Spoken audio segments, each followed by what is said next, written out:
This is a continuation of All Quiet on the Western Front by Remarque, comprising the first part of Chapter 6. Chapter 6. There are rumors of an offensive. We go up to the front 2 days earlier than usual. On the way we pass a shelled schoolhouse. Stacked up against its longer side is a high double wall of yellow, unpolished, brand-new coffins. They still smell of resin and pine and the forest. There are at least 100. "That's a good preparation for the offensive," says Müller, astonished. "They're for us," growls Dietering. "Don't talk rot," says Kat to him angrily. "You be thankful if you get so much as a coffin," grins Chaden. "They'll slip you a waterproof sheet for your old Aunt Sally of a carcass." The others jest too, unpleasant jests. But what else can a man do? The coffins are really for us. The organization surpasses itself in that kind of thing. Ahead of us, everything is shimmering. The first night we try to get our bearings. When it is fairly quiet, we can hear the transports behind the enemy lines rolling ceaselessly until dawn. Kat says that they do not go back, but are bringing up troops, munitions, and guns. The English artillery has been strengthened, that we can detect at once. There are at least 4 more batteries of 9-inch guns to the right of the farm, and behind the poplars they have put in trench mortars. Besides these, they have brought up a number of those little French beasts with instantaneous fuses. We are now in low spirits. After we have been in the dugouts 2 hours, our own shells begin to fall in the trench. This is the 3rd time in 4 weeks. If it were simply a mistake in aim, no one would say anything. But the truth is that the barrels are worn out. The shots are often so uncertain that they land within our own lines. Tonight 2 of our men were wounded by them. The front is a cage in which we must await fearfully whatever may happen. We lie under the network of arching shells and live in a suspense of uncertainty. Over us chance hovers. If a shot comes, we can duck, that is all. We neither know nor can determine where it will fall. It is this chance that makes us indifferent. A few months ago I was sitting in a dugout playing scat. After a while I stood up and went to visit some friends in another dugout. On my return, nothing more was to be seen of the first one. It had been blown to pieces by a direct hit. I went back to the second, and arrived just in time to lend a hand digging it out. In the interval, it had been buried. It is just as much a matter of chance that I am still alive as that I might have been hit. In a bomb-proof dugout, I may be smashed to atoms, and in the open may survive 10 hours' bombardment unscathed. No soldier outlives 1,000 chances. But every soldier believes in chance and trusts his luck. We must look out for our bread. The rats have become much more numerous lately because the trenches are no longer in good condition. Dietering says it is a sure sign of a coming bombardment. The rats here are particularly repulsive. They are so fat, the kind we all call corpse rats. They have shocking, evil, naked faces, and it is nauseating to see their long, nude tails. They seem to be mighty hungry. Almost every man has had his bread gnawed. Krop wrapped his in his waterproof sheet and put it under his head, but he cannot sleep because they run over his face to get at it. Dietering meant to outwit them. He fastened a thin wire to the roof and suspended his bread from it. During the night when he switched on his pocket torch, he saw the wire swing to and fro. On the bread was riding a fat rat. At last we put a stop to it. We cannot afford to throw the bread away, because then we should have nothing left to eat in the morning. So we carefully cut off the bits of bread that the animals have gnawed. The slices we cut off are heaped together in the middle of the floor. Each man takes out his spade and lies down prepared to strike. Dietering, Krop, and Kat hold their pocket torches ready. After a few minutes we hear the first shuffling and tugging. It grows. Now it is the sound of many little feet. Then the torches switch on and every man strikes at the heap, which scatters with a rush. The result is good. We toss the bits of rat over the parapet and again lie in wait. Several times we repeat the process. At last the beasts get wise to it, or perhaps they have scented the blood. They return no more. Nevertheless, before morning, the remainder of the bread on the floor has been carried off. In the adjoining sector, they attacked 2 large cats and a dog, bit them to death, and devoured them. Next day there was an issue of Edammer cheese. Each man gets almost a quarter of a cheese. In one way that is all to the good, for Edammer is tasty, but in another way it is vile, because the fat red balls have long been a sign of a bad time coming. Our forebodings increase as rum is served out. We drink it, of course, but are not greatly comforted. During the day we loaf about and make war on the rats. Ammunition and hand grenades become more plentiful. We overhaul the bayonets, that is to say, the ones that have a saw on the blunt edge. If the fellows over there catch a man with one of those, he's killed at sight. In the next sector, some of our men were found whose noses were cut off and their eyes poked out with their own saw bayonets. Their mouths and noses were stuffed with sawdust so that they suffocated. Some of the recruits have bayonets of this sort. We take them away and give them the ordinary kind. But the bayonet has practically lost its importance. It is usually the fashion now to charge with bombs and spades only. The sharpened spade is a more handy and many-sided weapon. Not only can it be used for jabbing a man under the chin, but it is much better for striking with because of its greater weight. And if one hits between the neck and shoulder, it easily cleaves as far down as the chest. The bayonet frequently jams on the thrust, and then a man has to kick hard on the other fellow's belly to pull it out again. And in the interval, he may easily get one himself. And what's more, the blade often gets broken off. At night, they send over gas. We expect the attack to follow and lie with our masks on, ready to tear them off as soon as the first shadow appears. Dawn approaches without anything happening.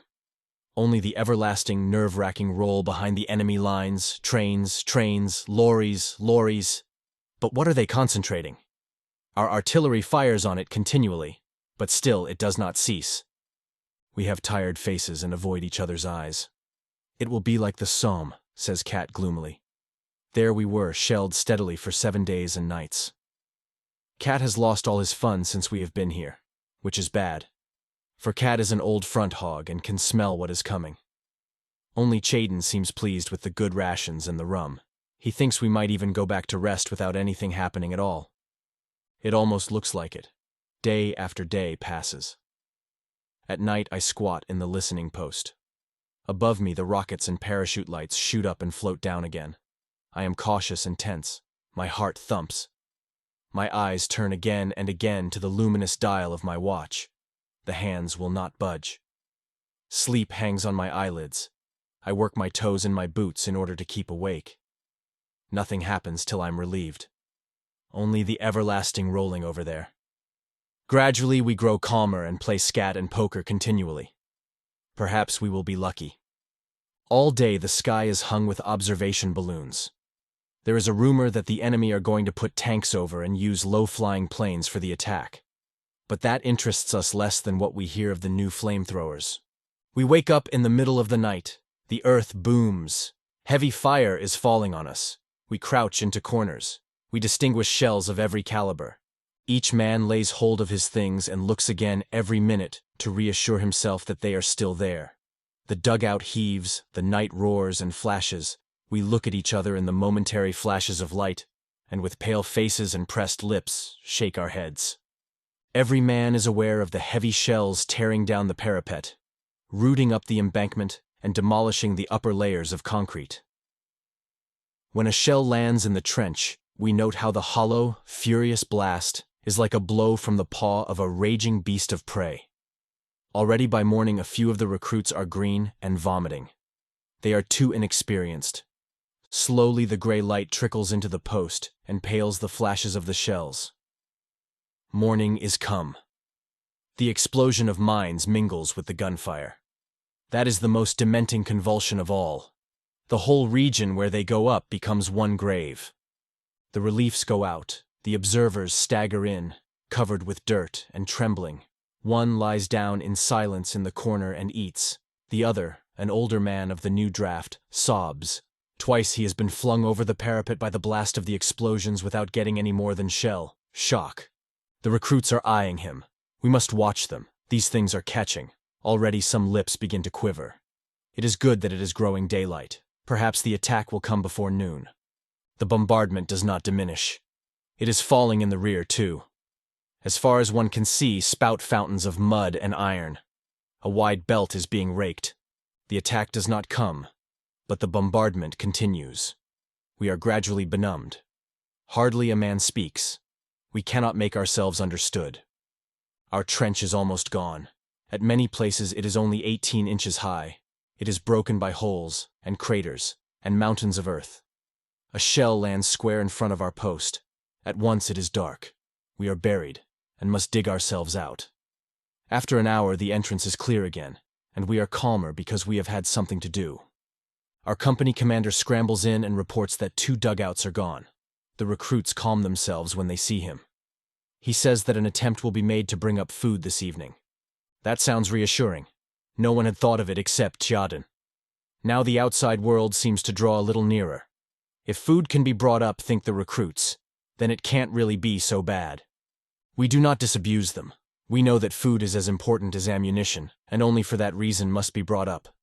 But it miscarries. A second party goes out, and it also turns back. Finally, Cat tries, and even he reappears without accomplishing anything. No one gets through, not even a fly is small enough to get through such a barrage. We pull in our belts tighter and chew every mouthful 3 times as long. Still, the food does not last out. We are damnably hungry.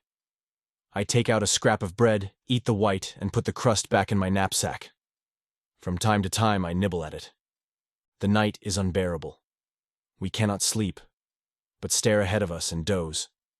Jaden regrets that we wasted the gnawed pieces of bread on the rats. We would gladly have them again to eat now. We are short of water too, but not seriously yet. Towards morning, while it is still dark, there is some excitement. Through the entrance rushes in a swarm of fleeing rats that try to storm the walls. Torches light up the confusion. Everyone yells and curses and slaughters. The madness and despair of many hours unloads itself in this outburst. Faces are distorted, arms strike out, the beasts scream. We just stop in time to avoid attacking one another. The onslaught has exhausted us. We lie down to wait again. It is a marvel that our post has had no casualties so far. It is one of the less deep dugouts. A corporal creeps in. He has a loaf of bread with him. 3 people have had the luck to get through during the night and bring some provisions. They say the bombardment extends undiminished as far as the artillery lines. It is a mystery where the enemy gets all his shells. We wait and wait. By midday, what I expected happens. One of the recruits has a fit. I have been watching him for a long time, grinding his teeth and opening and shutting his fists. These hunted, protruding eyes, we know them too well. During the last few hours, he has had merely the appearance of calm. He had collapsed like a rotten tree. Now he stands up, stealthily creeps across the floor, hesitates a moment, and then glides towards the door. I intercept him and say, "Where are you going?" "I'll be back in a minute," says he, and tries to push past me. "Wait a bit. The shelling will stop soon." He listens for a moment, and his eyes become clear. Then again he has the glowering eyes of a mad dog. He is silent. He shoves me aside. "1 minute, lad," I say. Cat notices. Just as the recruit shakes me off, Cat jumps in and we hold him. Then he begins to rave. "Leave me alone! Let me go out! I will go out!" He won't listen to anything and hits out. His mouth is wet and pours out words, half-choked, meaningless words. It is a case of claustrophobia. He feels as though he is suffocating here and wants to get out at any price. If we let him go, he would run about everywhere, regardless of cover. He is not the first. Though he raves and his eyes roll, it can't be helped. We have to give him a hiding to bring him to his senses. We do it quickly and mercilessly, and at last he sits down quietly. The others have turned pale. Let's hope it deters them. This bombardment is too much for the poor devils. They have been sent straight from a recruiting depot into a barrage that is enough to turn an old soldier's hair gray. After this affair, the sticky, close atmosphere works more than ever on our nerves. We sit as if in our graves, waiting only to be closed in. Suddenly it howls and flashes terrifically. The dugout cracks in all its joints under a direct hit. Fortunately, only a light one that the concrete blocks are able to withstand. It rings metallically. The walls reel. Rifles, helmets, earth, mud, and dust fly everywhere. Sulfur fumes pour in. If we were in one of those light dugouts that they have been building lately instead of this deeper one, none of us would be alive. But the effect is bad enough even so. The recruit starts to rave again and 2 others follow suit. One jumps up and rushes out. We have trouble with the other 2. I start after the one who escapes and wonder whether to shoot him in the leg. Then it shrieks again. I fling myself down, and when I stand up, the wall of the trench is plastered with smoking splinters, lumps of flesh, and bits of uniform. I scramble back. The first recruit seems actually to have gone insane. He butts his head against the wall like a goat. We must try tonight to take him to the rear. Meanwhile, we bind him, but in such a way that in case of attack he can be released at once. Cat suggests a game of scat. It is easier when a man has something to do. But it is no use. We listen for every explosion that comes close, miscount the tricks, and fail to follow suit. We have to give it up. We sit as though in a boiler that is being belabored from without on all sides. Night again. We are deadened by the strain, a deadly tension that scrapes along one's spine like a gapped knife. Our legs refuse to move, our hands tremble, our bodies are a thin skin stretched painfully over repressed madness, over an almost irresistible bursting roar. We have neither flesh nor muscles any longer. We dare not look at one another for fear of some incalculable thing. So we shut our teeth. It will end. It will end. Perhaps we will come through. Suddenly the nearer explosions cease. The shelling continues, but it has lifted and falls behind us. Our trench is free. We seize the hand grenades, pitch them out in front of the dugout, and jump after them. The bombardment has stopped, and a heavy barrage now falls behind us. The attack has come. No one would believe that in this howling waste there could still be men, but steel helmets now appear on all sides out of the trench, and 50 yards from us a machine gun is already in position and barking.